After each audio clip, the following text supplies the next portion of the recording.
Bismillahirrahmanirrahim. Assalamualaikum warahmatullahi wabarakatuh.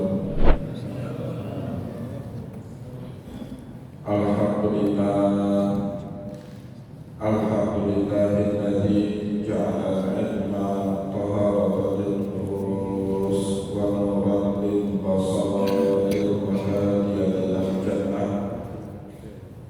Asyhadu an la ilaha illallah wahdahu la syarika lah wa asyhadu anna Muhammadan abduhu wa rasuluhu shaliḥul burhan. Allahumma shalli wa sallim ala rasulika al-karim Muhammad sallallahu alaihi wasallam wa ala alihi wa ashabihi wa man tabi'ahum bi ihsanin ila yaumiddin. Summa amma ba'du. Puji dan syukur senantiasa dan tidak pernah bosan-bosannya kita panjatkan kehadiran Sang Maha Pencipta Allah Subhanahu wa Ta'ala, yang mana dengan limpahan karunia-Nya, rahmat-Nya, hidayah-Nya serta anugerah-Nya kepada kita semua, kita kembali masih diberi kesempatan, kesehatan dan usia panjang oleh Allah untuk sama-sama dan senantiasa mengabdikan diri kita di jalan-Nya dengan menjalankan segala perintah-Nya dan menjauhi semua larangan-Nya. Shalawat dari salam juga tidak pernah lupa pula kita haturkan kepada junjungan alam Nabi besar Muhammad sallallahu alaihi wasallam, di mana beliau telah bersabda dalam sebuah hadisnya, taraktu fiikum amrayni la in tamassaktum bihima lam tadillu abada, kitaballahi wa sunnati. Telah aku tinggalkan kepada kalian dua pusaka yang jika kalian berdomani keduanya, niscaya kalian tidak akan pernah tersesat selama-lamanya.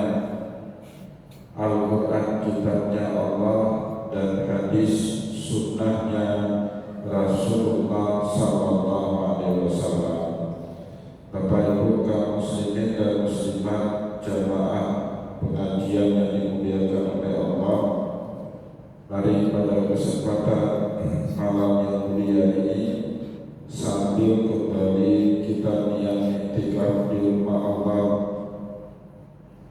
mari sama-sama kita kembali melanjutkan pengajian hadis kita dengan kitab Fathul Bari bisyarhi Sahih Bukhari karya Imam Ibnu Hajar Al-Asqalani rahimahullahu ta'ala.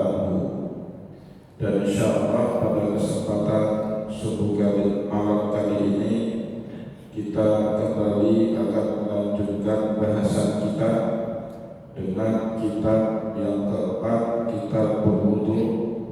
Kali ini kita masuk ke bab berikutnya, bab yang ke-11 di dalam kitab yang keempat, bab la tustaqbalul qiblatu biwahidin aw bawlin inda illa inda bina'i jidarin aw nahwihi. Bab yang akan membahas larangan dari hadis Rasulullah SAW untuk kita menghadap kiblat pada saat kita mau buang air besar maupun buang air kecil, illa inda bina', kecuali jika kita berada di tempat tertutup untuk melakukan buang air besar maupun buang air kecil. Tetapi Bapak Ibu yang dimuliakan oleh Allah, etika di dalam Islam, jika kita melakukan pembuangan air besar maupun air kecil di ardil falah, di tempat yang terbuka, biduni hadid, tanpa ada batas-batas seperti dinding ataupun yang sejenisnya yang menuntut kita, maka berlaku larangan dari Rasulullah SAW agar kita untuk tidak menghadap kiblat maupun membelakanginya. Ini tidak lain Bapak Ibu karena kiblat itu di dalam agama kita disebut dengan jihadul musyrifah, jihad atau arah yang paling dihormati dan dimuliakan oleh Allah Subhanahu wa Ta'ala, yaitu kiblat. Maka oleh sebab itulah kita dalam ibadah-ibadah tertentu diwajibkan oleh Allah Subhanahu wa Ta'ala menghadap kiblat, dan di ibadah-ibadah yang lain menghadap kiblat disunahkan oleh Allah Subhanahu wa Ta'ala. Sebagai contoh, saat kita mau menunaikan sholat, kiblat menjadi syarat sah dari ibadah sholat yang kita kerjakan, didasarkan kepada firman-Nya Allah, fawalli wajhaka syatral masjidil haram. Begitu juga pada saat kita melakukan tawaf, mengelilingi kiblat dan menghadapkan bahu sebelah kiri, dan kemudian pakaian ihram dibuka di sebelah kiri dan dibalut di sebelah kanan atau disebut dengan intibak, suatu yang harus dilakukan pada saat seorang melakukan ibadah tawaf.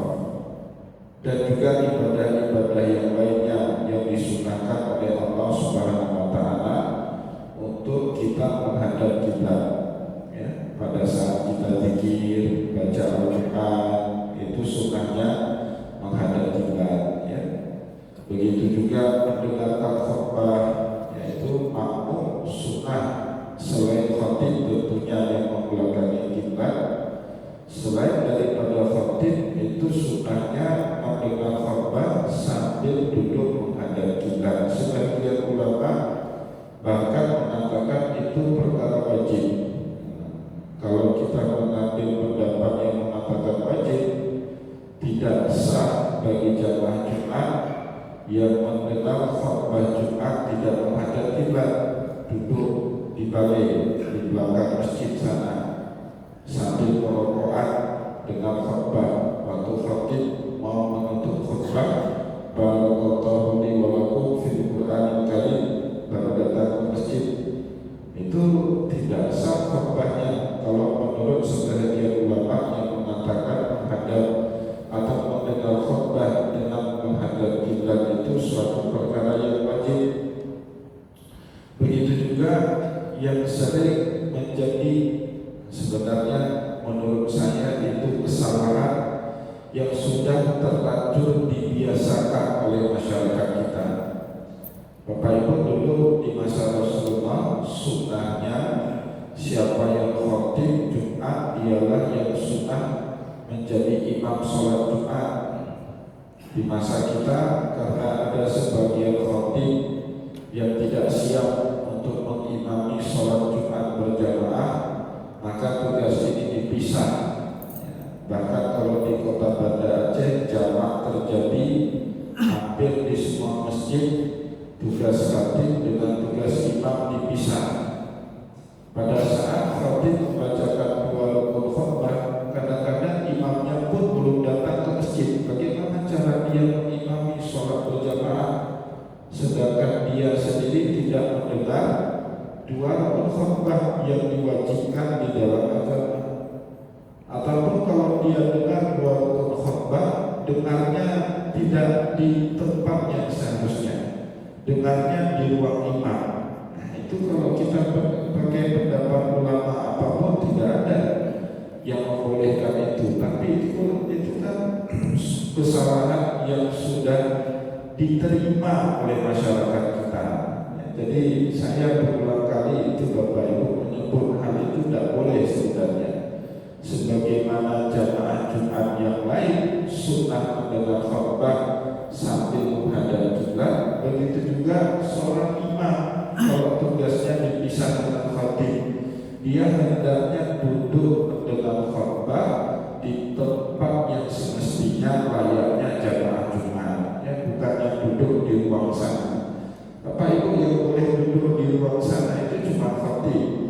itu pun diambil dari apa yang terjadi di zaman hidupnya Nabi.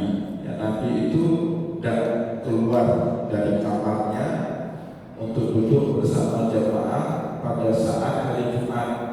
Biasanya Bilal bin Rabah baru memberitahu Rasulullah kalau sudah datang waktunya. Nabi Muhammad SAW keluar dari kamarnya langsung naik ke atas mimbar. Disitulah kemudian para ulama fikih menarik kesimpulan hukum.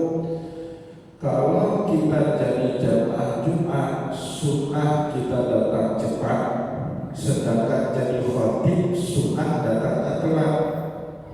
Kalau seandainya khatib datangnya kecepatan, jangan duduk dia di tempat safnya sholat. Dimasukkan ke dalam kamar seperti dulu yang terjadi sama Rasulullah SAW. Itu Bapak Ibu maknanya. Jadi satu-satunya yang masuk kamar itu khatib sebelum dia naik ke atas mimbar. Nah, itu Bapak Ibu yang dimuliakan oleh Allah, beberapa masalah yang berkaitan dengan kiblat. Jadi kiblat itu seperti yang sudah kita jelaskan tadi, di dalam syariat kita dianggap sebagai jihadul musyrifah, arah yang sangat dimuliakan dan dihormati sama Allah. Bahkan bukan hanya pada saat manusia hidup diminta untuk menghormati arah kiblat, sampai kita mati pun Bapak Ibu, mayat itu wajib hukumnya diarahkan menghadap kiblat. Kuburan-kuburan kaum muslimin itu wajib itu menghadap kiblat, tidak boleh tidak, apalagi membelakangi kiblat. Maka disebut dengan jihadul musyrifah. Kita sendiri Bapak Ibu berbeda-beda mazhab, berbeda-beda akidah di kalangan umat Islam, tapi ada satu kata yang menyatukan umat Islam yang berbeda-beda itu. Mungkinlah perbedaan antara Syafi'i, Hanafi, Hambali, Maliki itu perbedaan dalam hal furu'iyah namanya, dalam masalah fikih. Tetapi perbedaan Sunni atau Ahlussunnah wal Jamaah dan Syiah itu perbedaannya akidah, bukan lagi furu'iyah. Tapi Bapak Ibu para ulama sepakat ada satu kata yang menyatukan berbagai kaum muslimin yang berbeda-beda, itu namanya ahlul kiblat. Nah, itu terminologi yang selalu dipakai oleh para ulama untuk menyatukan kaum muslimin yang terkadang berbeda-beda, baik dari segi akidahnya, baik dari segi mazhab fikihnya, baik dari segi organisasi kemasyarakatan. Tetapi semua itu Bapak Ibu mereka sepakat kiblat mereka itu satu, yaitu Ka'bah. Tidak ada kaum muslimin se-ekstrim apapun keyakinan mereka menyimpang yang tidak berkiblat kepada Ka'bah saat menunaikan ibadah sholat. Tidak ada. Saat mereka mati, kembali jasad mereka dihadapkan juga ke arah kiblat. Maka kaum muslimin yang berbeda-beda itu sering disebut juga oleh para ulama dengan ahlul kiblat. Asal dia kiblatnya sudah ke Ka'bah, sebetapa bedanya pun dia dengan kita, dia harus dianggap sebagai bahagian daripada keluarga besar umatnya Rasulullah SAW. Nah, maka Bapak Ibu yang dimuliakan oleh Allah, bentuk penghormatan kita di dalam syariat kepada kiblat yang sebagaimana juga sangat dihormati oleh Allah, dihormati juga oleh Rasulullah, kita dilarang dalam agama tastaqbilul qiblatu bi ghaidin aw boleh menghadap kiblat, atau bahkan juga istidbar, membelakangi kiblat pada saat kita buang air besar maupun buang air kecil. Nah, sebaliknya kiblat itu suatu yang harus dihormati. Bapak Ibu, kalau pertama sekali kita pergi ke Masjidil Haram, atau pada saat setiap kali kita pergi ke Masjidil Haram, lihat Ka'bah, yang disunahkan kan membaca doa untuk menambah kemuliaan Ka'bah dan juga memberikan kemuliaan siapa saja yang memuliakan Ka'bah.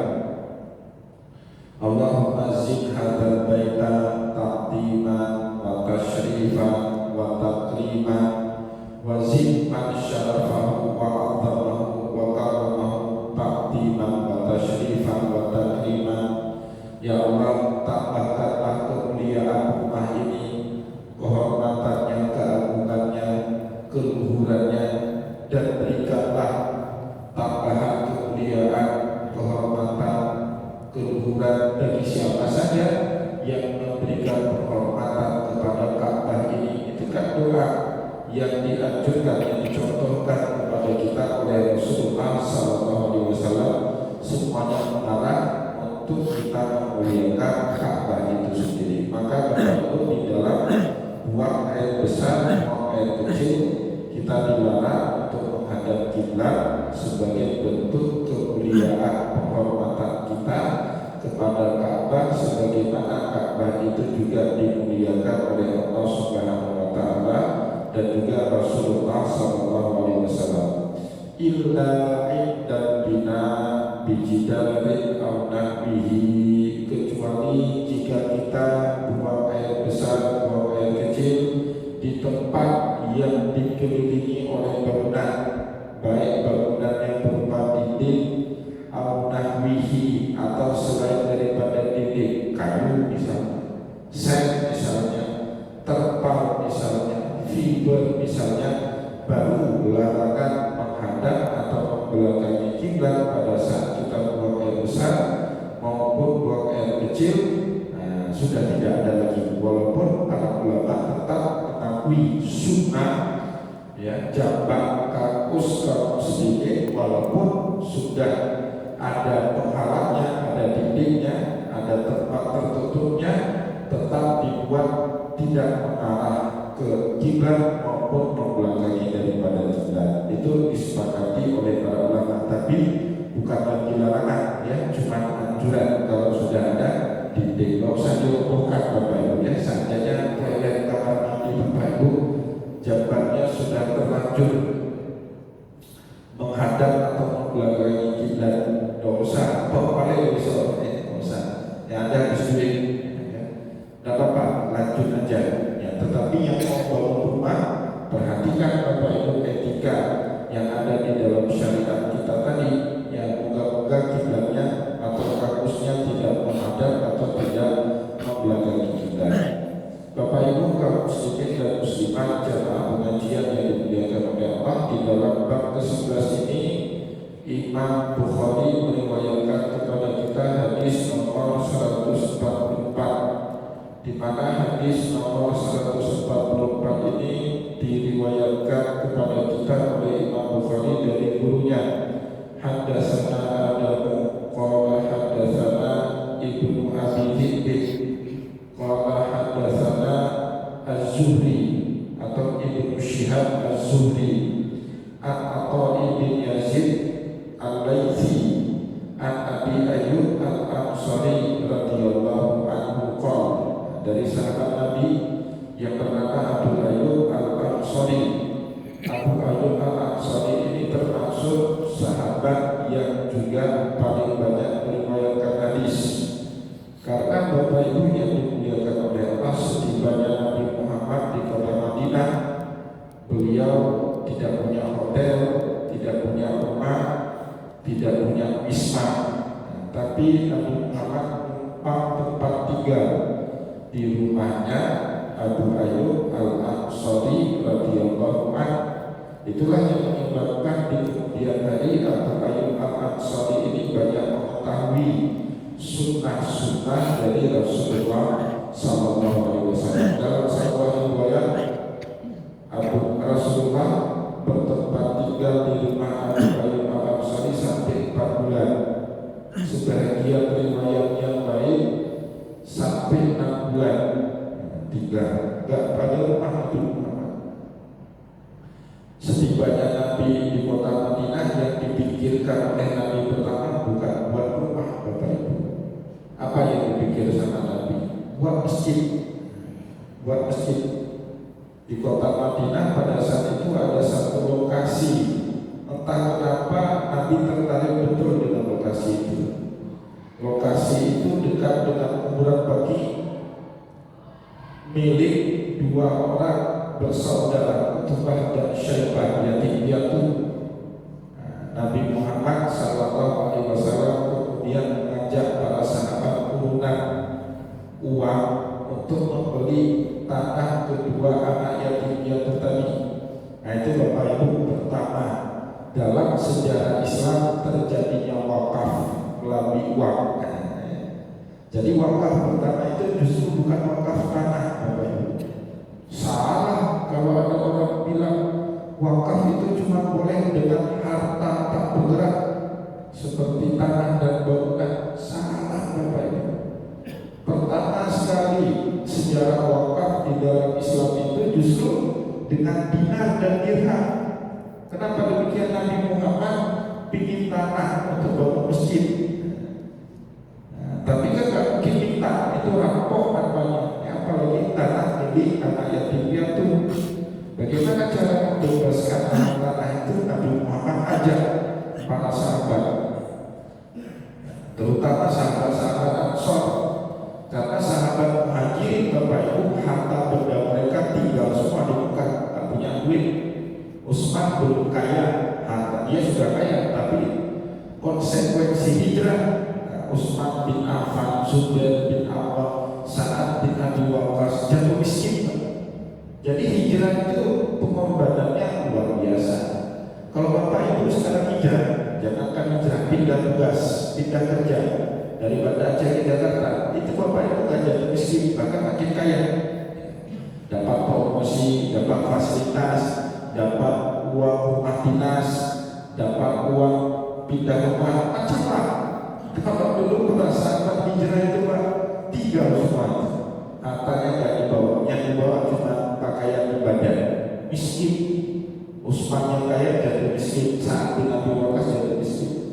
Tapi dalam kondisi miskin itu Nabi Muhammad ngajak mereka urunan, ayo kita wakaf uang untuk beli tanah, yang kemudian tanah itu diwakafkan untuk pembangunan Masjid Nabawi. Nah, itulah pertama sekali sejarah wakaf ya. Jadi wakaf pertama itu bukan wakaf tanah, bukan wakaf kebun, justru wakaf melalui uang, bukan wakaf uang ya. Jadi wakaf itu ada dua, ada wakaf uang, ada wakaf melalui uang.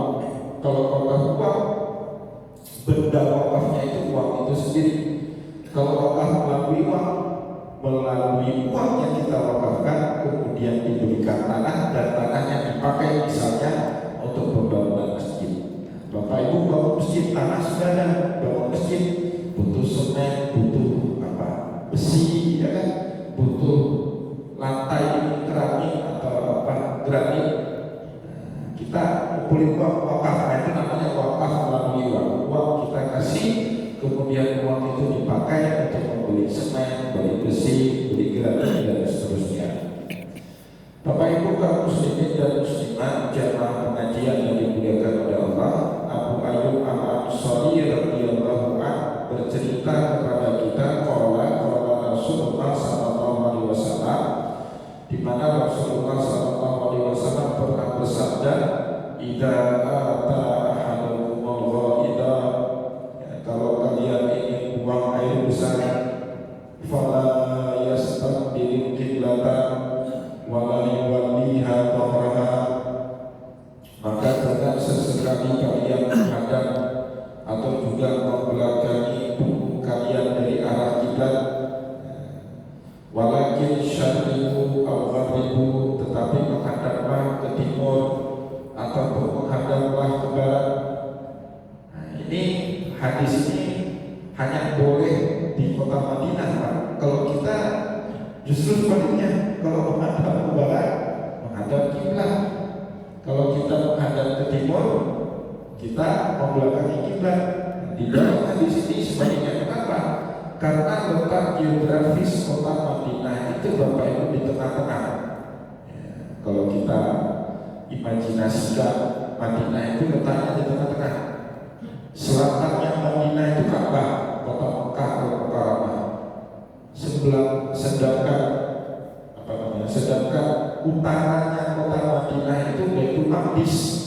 Palestina, jadi utara dari kota Mekah itu Baitul Maqdis. Seandainya orang-orang Madinah buang air besar, buang air kecilnya menghadap ke selatan, mereka menghadap ke Ka'bah. Kalau mereka buang air kecilnya menghadap ke utara, mereka menghadap ke Baitul Maqdis dan membelakangi Ka'bah. Maka arah angin, arah mata angin yang bebas dari arah kiblat dan membelakangi kiblat itu cuma dua, menghadap ke barat dan menghadap ke timur. Sebab itulah Rasulullah SAW di dalam hadis ini berkata, "Idza ata ahadukumul ghaita," siapa saja di antara kalian mau buang air besar, fala yastaqbilul qiblata, jangan menghadap ke kiblat. Kalau kita di Madinah berarti jangan menghadap ke selatan, wala yuwalliha dhahraha, dan juga jangan memalingkan punggungnya dari arah kiblat, berarti jangan menghadap ke utara, menghadap ke selatan, menghadap ke arah kiblat, menghadap ke utara, membelakangi kiblat. Maka oleh sebab itulah Rasulullah SAW perintahkan syarriqu au gharribu, menghadaplah ke timur atau menghadaplah ke barat. Ini hadis cuma cocok di Madinah, konteksnya di kota Madinah. Sedangkan kita di Asia Tenggara, kita kemana? Ke barat. Membelakangi kiblat kita kemana? Ke timur. Otomatis, Bapak Ibu, ini terutama yang arsitek, orang sipil yang mau buat toilet buat masyarakat, itu kita sunnahnya kalau mau bangun WC toilet itu menghadapnya cuma kedua arah. Kalau enggak ke arah utara, ya ke arah selatan. Itulah yang membuat kita tidak menghadap ke arah kiblat atau membelakangi kiblat. Bapak Ibu kaum muslimin dan muslimat jamaah pengajian yang dimuliakan oleh Allah, di dalam hadis ini tidak ada cerita sebenarnya, ya, bahwa pengecualiannya berlaku kalau berada di satu tempat yang tertutup. Tidak ada kan penyebutan itu. Rasulullah cuma meminta kita jangan menghadap dan membelakangi kiblat, baik mau buang air besar maupun buang air kecil. Tidak ada kata-kata kecuali kalau kalian buang air besarnya di dalam toilet atau di dalam kamar mandi. Nah, itu tidak ada kecualian. Sebab itulah di kemudian atau di belakang hari Bapak Ibu ada sebagian sahabat Nabi yang sempat salah paham memahami makna daripada hadis Nabi ini. Nah, di sini diberikan contoh kepada kita oleh Imam Ibnu Hajar Al-Asqalani di dalam kitab Fathul Bari. Nanti hadisnya juga ada di dalam Sahih Bukhari, hadis nomor 394. Judul babnya bab kiblati ahli Madinah, bab kiblatnya penduduk kota Madinah. Fi awal ini sholat, di awal-awal waktu mereka mengerjakan sholat, tentu kiblatnya belum ke Ka'bah. Ya, di masa awal Rasulullah hijrah, nah kiblatnya kaum muslimin kan masih di Baitul Maqdis. Tahun 4 Hijriah baru turun ayat yang memalingkan kiblat kaum muslimin dari Baitul Maqdis kembali ke Ka'bah. Karena ratakan bahwa jika bisa falan waliyanaka kiblatan tardaha fawalli wajhaka syatral masjidil haram. Ayat itu tahun turun kepada Rasulullah pada tahun ke-4 Hijriah. Nah, Bapak Ibu kaum muslimin dan muslimat jamaah pengajian yang dimuliakan oleh Allah, ada kisah sebahagian sahabat Nabi di masa hidupnya Nabi berkunjung ke negeri Syam. Di antara sahabat Nabi itu bernama Wa'il bin Hujr radhiyallahu anhu. Beliau menuturkan kepada kita, faqadimna Syama, kami suatu hari masuk ke negeri Syam, fawajadna marahiba bunyan qibala qiblati. Kami di negeri Syam itu menemukan banyak sekali bangunan-bangunan yang dibangun marahib sebagai kamar mandi ataupun toilet kiblat. Fanan halifu wa nastaghfir. Kami pun berpaling dari arah itu. Misalnya kalau kita sekarang kan ada proses jongkok, kalau kita duduk seperti tempat yang disediakan itu pasti menghadap atau membelakangi kiblat. Kalau kita berbalik berarti membelakangi kiblat. Jadi para sahabat sampai arif duduknya diubah posisi, supaya tidak menghadap kiblat. Padahal itu di dalam bangunan bunian yang disebut di sini. Fawajadna marahida bunian kiblat. Kami menemukan banyak sekali bangunan toilet tapi dibangun menghadap atau membelakangi ke arah kiblat. Maka Bapak Ibu, ini yang membuat Imam Ibnu Hajar al-Asqalani mengatakan gara-gara hadis tadi, hadis nomor 144, banyak para sahabat yang menduga larangan menghadap atau membelakangi kiblat pada saat kita buang air besar ataupun air kecil berlaku umum tanpa pengecualian dimanapun dan kapanpun, walaupun kita buangnya di tempat yang tertutup. Buktinya mana? Ada peristiwa yang teriwayatkan bahkan juga di dalam Sahih Bukhari. Hadis nomor 394, pengalaman sahabat Nabi Wa'il bin Hujr pergi ke negeri Syam. Beliau menemukan banyak sekali bangunan toilet, semuanya dibuat menghadap kiblat. Sampai-sampai mereka harus beristighfar, astagfirullahaladzim, ya Allah, kenapa ini toilet dibangun menghadap kiblat? Kalaupun mereka terpaksa buang air besar, air kecil di dalam toilet itu, harif, mereka duduk tidak menghadap ataupun tidak membelakangi kiblat. Ini yang membuat sebagian sahabat salah paham, sehingga mengatakan tidak ada pengecualian. Semua baik di lapangan terbuka maupun di tempat tertutup, meskipun ada dinding bangunan, tetap dilarang kita buang air besar, buang air kecil menghadap atau membelakangi kiblat. Pertanyaan berikutnya, apakah pemahaman sahabat itu benar? Dikoreksi oleh sahabat yang lain, dan kesimpulan para ulama tidak seperti pengalamannya Wa'il bin Hujr. Ini sekali lagi Bapak Ibu bukti kalau hadis tidak boleh kita amalkan. Yang kita amalkan pemahaman dari hadisnya Rasulullah. Bapak Ibu kalau cuma baca hadis ini tarik kesimpulan itu sesat semua orang. Bapak kata-katain Arab, kalau kita masuk di toilet menghadap kiblat kita kata-katain Arab, padahal baru satu hadis kita baca. Masih banyak hadis-hadis yang baik yang mengoreksi sikap Wa'il bin Hujr yang tidak mau buang air besar menghadap kiblat padahal berada di tempat yang tertutup. Maka oleh sebab itu kemudian Bapak Ibu yang dimuliakan oleh Allah, Imam Ibnu Hajar al-Asqalani menuturkan kepada kita riwayat dari sahabat yang lain yang membantah apa yang dituturkan kepada kita oleh Wa'il bin Hujr.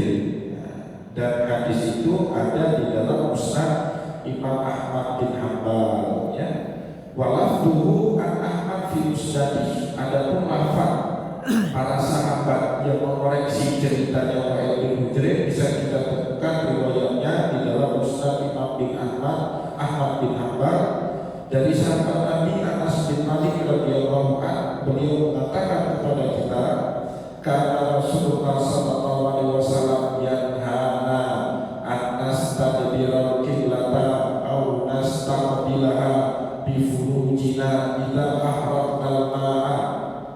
Kata Anas bin Malik sesuai yang dia dengar dari Rasulullah sallallahu alaihi wasallam. Apa tutur Anas bin Malik? Karena Rasulullah sallallahu alaihi wasallam yanhana, Nabi Muhammad sallallahu alaihi wasallam melarang kita semua an-nastaqbilal qiblata aw nastaqbilaha, kita membelakangi atau menghadap kiblat bi furujina, dengan kemaluan kita, idza ahraqna ma'a, pada saat kita mau membuang air, baik air besar maupun air kecil. Itu kan mau nggak mau kalau kita buang air besar air kecil Bapak Ibu, nampak kan peluang kita itu di Fujian. Buang air besar nampak, buang air kecil juga nampak. Kola. Kemudian Anas bin Malik juga menuturkan kembali kepada kita, "Summa ra'aitahu qabla mautihi bi amin ya bulu mustaqbilal qiblatan." Kata Anas bin Malik, kemudian aku pernah mendapati 1 tahun sebelum wafatnya Rasulullah. Tidak sengaja Anas bin Malik, nanti insya Allah pada pertemuan yang akan datang kita tuturkan hadis nomor 145. Pengalaman para sahabat yang gak sengaja pernah melihat Nabi buang air besar air kecil itu tidak 1-2 kali, Pak. Ramai banyak riwayat hadis di dalam Musnad Imam Ahmad diceritakan oleh Anas bin Malik. Hadis 145 diceritakan pengalaman yang sama Abdullah bin Umar. Dia gak sengaja manjat dinding, gak sengaja suatu hari manjat dinding, sedang lihat Nabi Muhammad SAW buang air kecil sambil jongkok dan menghadap kiblat. Tetapi nahwal jidar, di depannya Nabi Muhammad SAW ada dinding. Maka oleh sebab itulah para ulama menyimpulkan larangan kita menghadap atau membelakangi kiblat pada saat buang air besar dan air kecil hanya berlaku di ardil falah, di lapangan terbuka. Tapi kalau tempat tertutup, bahkan pernah sahabat menyaksikan Nabi Muhammad buang air besar, buang air kecil menghadap ke arah kiblat, tapi ada dinding di depannya. Nah, itu kemudian ada pengecualian. Larangan itu tidak berlaku kalau kita buang air kecil, air besarnya di tempat yang tertentu. Ya, di dalam riwayat ini Anas bin Malik menuturkan kepada kita, "Summa ra'aitahu qabla mautihi bi amin." Kemudian suatu hari sebelum wafatnya Rasulullah, sekitar 1 tahun sebelum wafatnya beliau, yaqulu mustaqbilal qiblata, aku mendapati Rasulullah SAW sedang buang air kecil dan beliau menghadap kiblat. Kapan itu terjadi? Pada saat Nabi Muhammad buang air kecilnya di tempat tertutup. Ya, maka disimpulkan oleh para ulama tadi, larangan hanya berlaku kalau di tempat terbuka. Di tempat tertutup ada pengecualian, boleh kita menghadap atau membelakangi kiblat. Bapak Ibu kaum muslimin dan muslimat, jamaah pengajian yang dimuliakan oleh Allah, kita cukupkan bacaan kita pada kesempatan malam ini, ya. Semoga apa yang telah kita sampaikan pada kesempatan malam ini bermanfaat, ya, kepada kita semua, dan semoga bisa kita amalkan, ya, di dalam kehidupan kita sehari-hari, etika Islam, terutama dalam istinja. Ya, istinja itu semua yang berkaitan dengan buang air kecil, buang air besar menggunakan air. Sedangkan semua yang berurusan dengan buang air kecil, buang air besar menggunakan selain daripada air disebut dengan istijmar. Istijmar itu selain daripada air, mau pakai tisu, mau pakai, tapi kayu enggak di zaman sekarang. Masa ke kamar mandi bawa kayu? Di zaman sekarang sudah lebih beradab, ya, nggak lagi pakai kayu, nggak lagi pakai batu. Kemarin pernah 1 kali Pak saya ke salah satu kantor pemerintahan, tiba-tiba sesak sekali kencing, buang air kecil. Setelah buang air kecil, tekan-tekan nggak ada air, nggak mandi tekan kantor pemerintahan itu, ya. Tapi air nggak ada. Memang efisiensi betul. Kok bisa gitu kan, kantor pemerintahan air nggak ada. Saya tekan-tekan nggak ada air, kan ada selang tuh, ada selang. Saya, nggak ada juga air, ada ember. Saya nggak ada juga air mandi saya. Keluar kata orang. Alhamdulillahnya ada tisu, Pak. Ya, tentu saya nggak nyebut alhamdulillah kalau toilet dosa.